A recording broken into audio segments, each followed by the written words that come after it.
Berita terburuk yang kedua ialah hidup pada zaman Dajjal.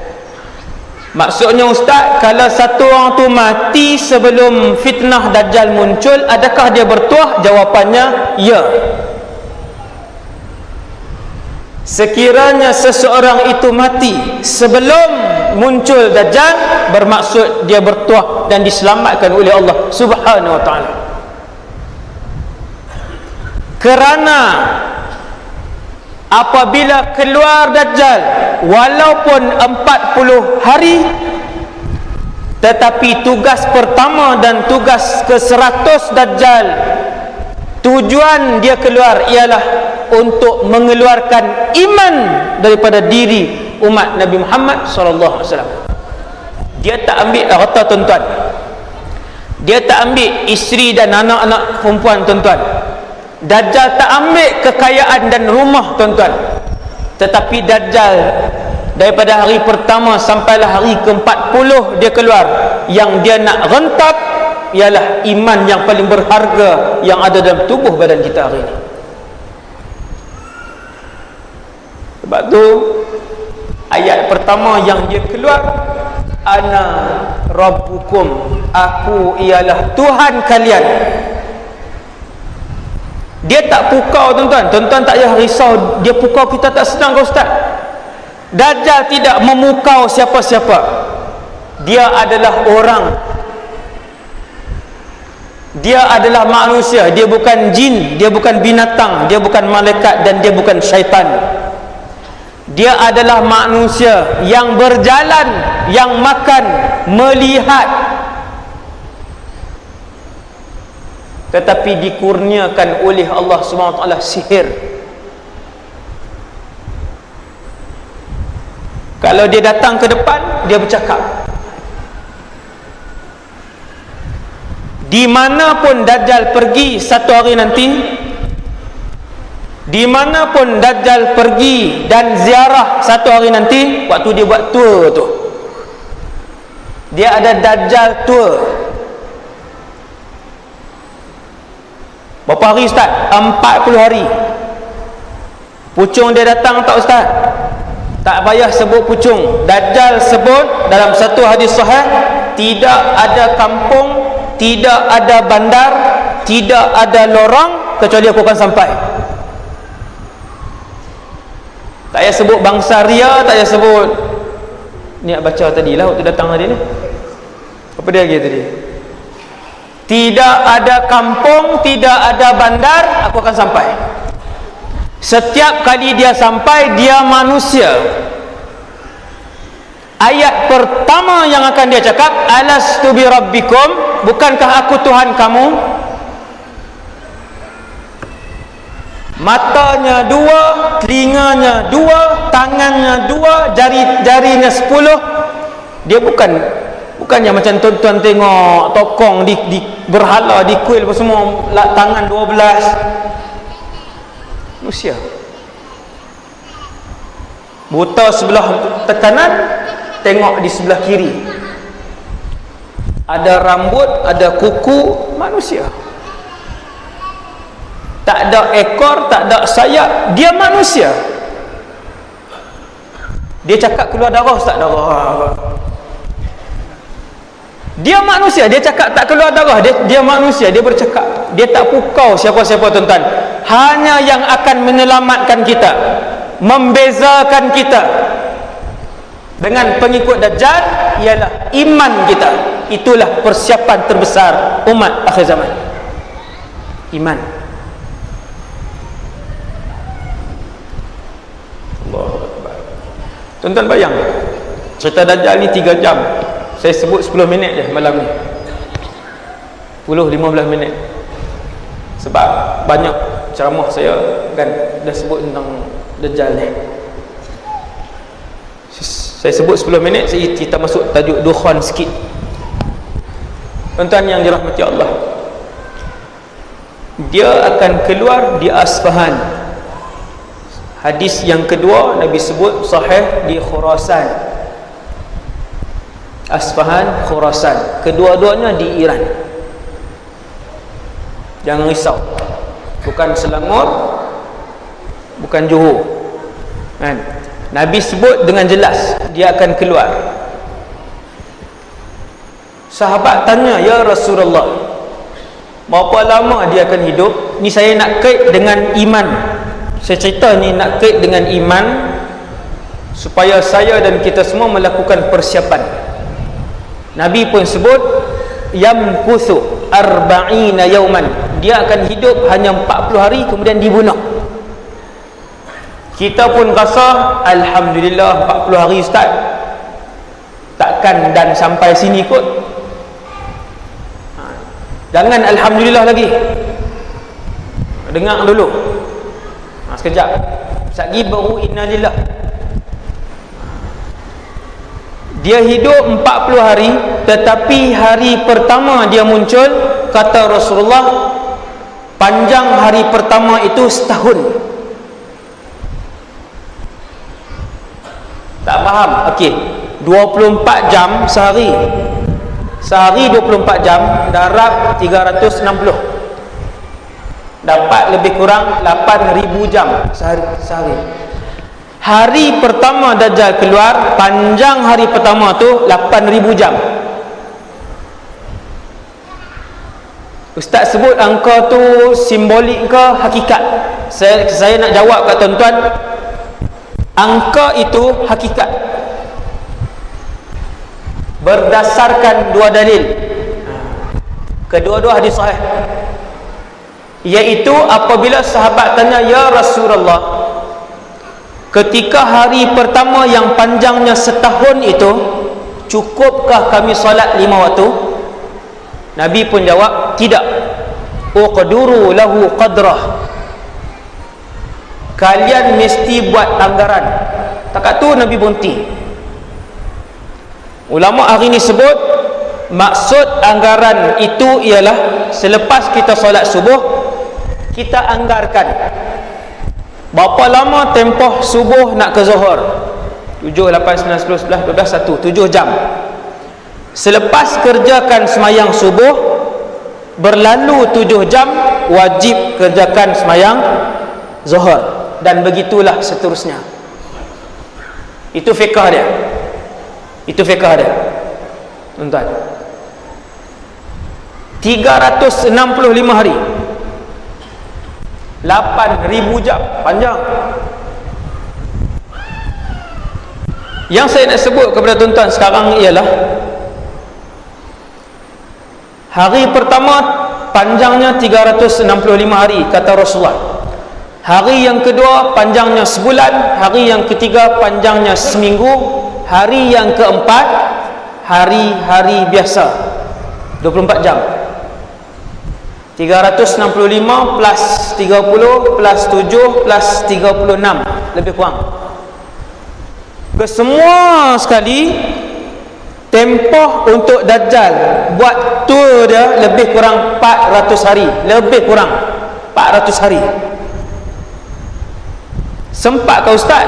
Dijawab oleh soalan kedua daripada sahabat. Sahabat tanya, ya Rasulullah, berapa kelajuan Dajjal? Soalan yang sama yang kita fikir sekarang ni, laju ke Dajjal ni? Maka Nabi pun jawab, kal ghaith istadbarat hurrih, seperti awan yang ditiup angin kencang. Tuan-tuan, angin kencang, tuan-tuan ingat 100 km yang taufan yang kencang tu boleh mencecah 1000 km. Tu yang angkat rumah, yang angkat kereta pusing-pusing. Kereta pusing. Nabi sebut kelajuan Dajjal naik apa, wallahu a'lam.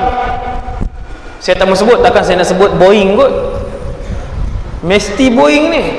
Itu yang salah tu. Kalau ulas macam tu yang salah tu. Nak naik apa lagi? Mesti jet.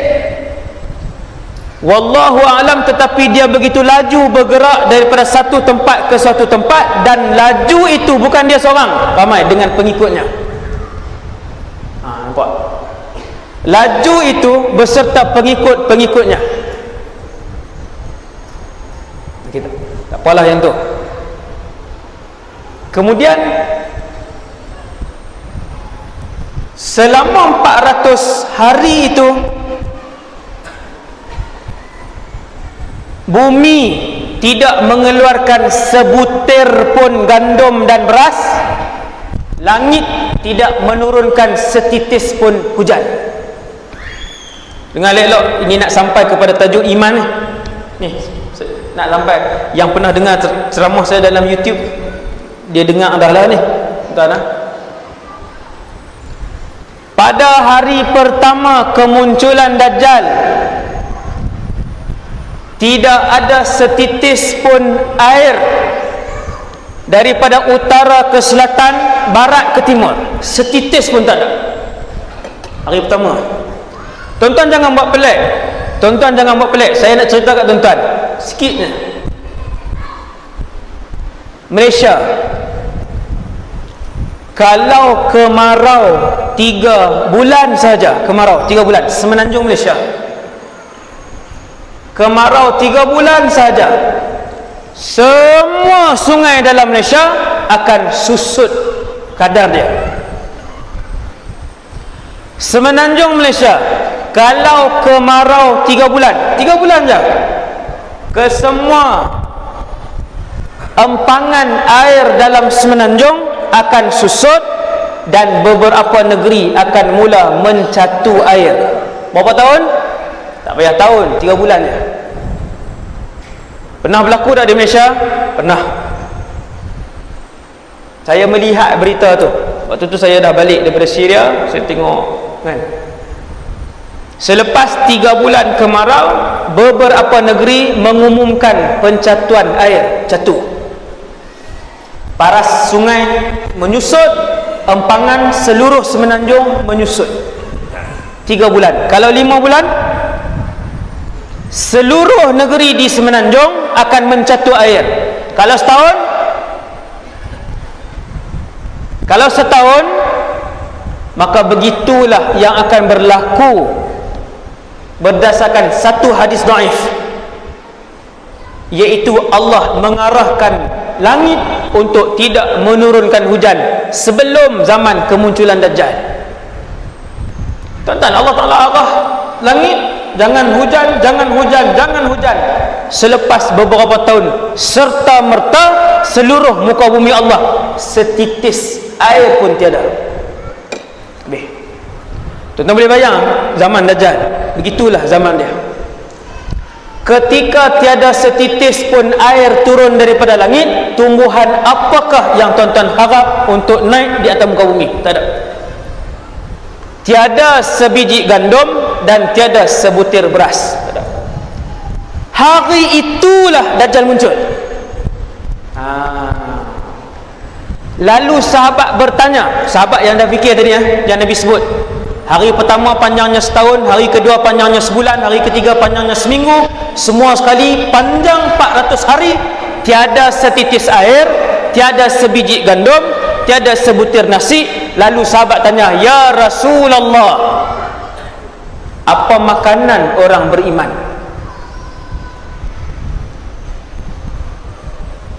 Tuan-tuan, manusia, satu orang manusia tak ada makanan, berapa hari mati?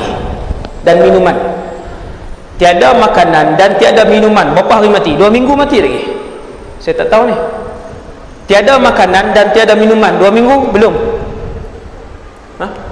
Doktor ada tak seorang? Doktor ke? Seminggu. Kita katalah sebulan. Sebulan mustahil. Tak apa hidup sebulan.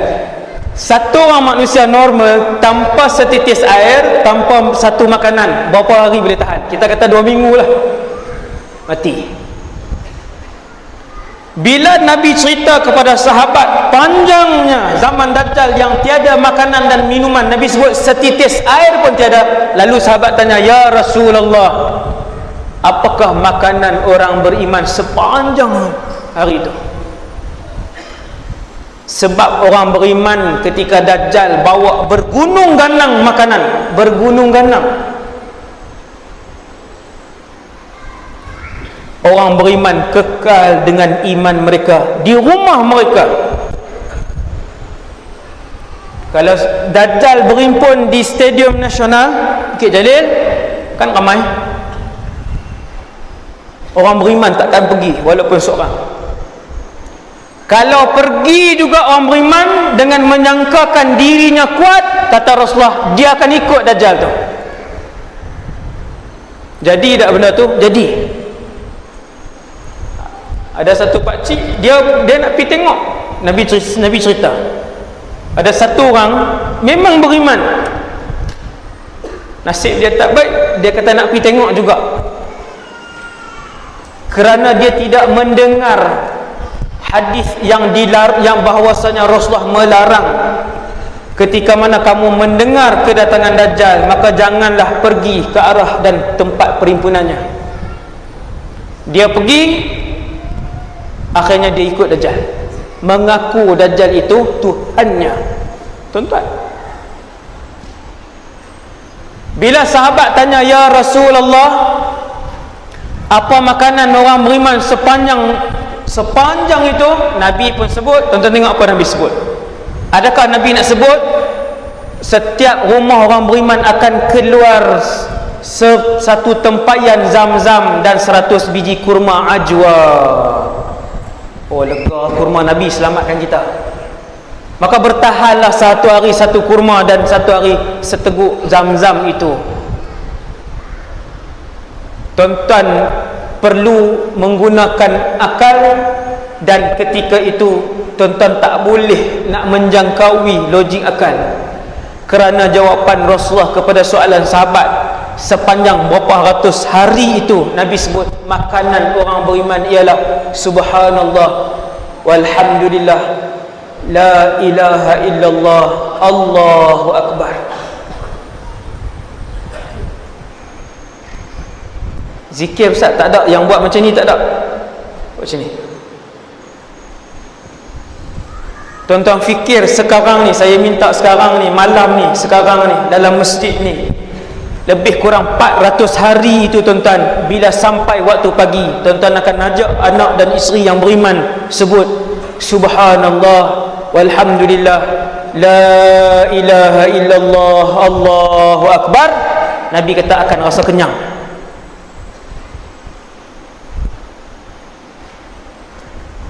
Rasa kenyang, seolah-olahnya tuan-tuan betul-betul makan sepinggan makanan.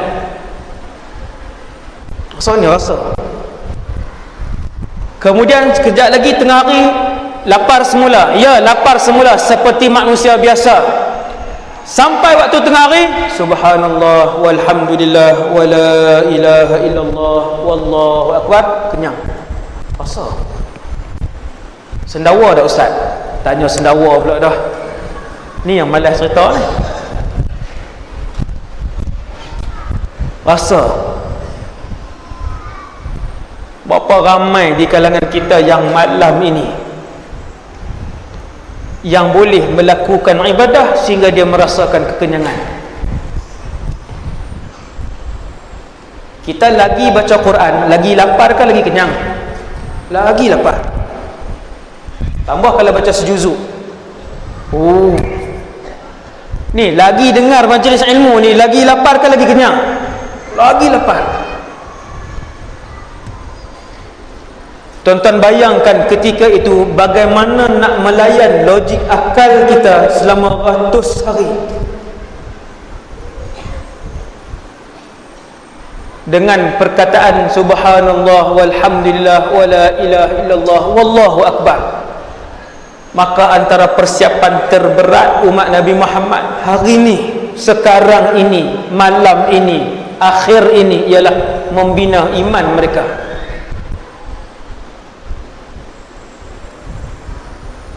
Nak bina iman ni antara caranya ialah melalui ibadah, membanyakkan amal ibadah, membanyakkan zikir dan Quran. Antara cara nak membina iman pada zaman ini ialah dengan menuntut ilmu. Seminggu mesti dan wajib ada sekali ataupun dua kali di dalam majlis ilmu. Mesti dan wajib. Tuan-tuan yang dirahmati Allah Subhanahu wa taala sekalian,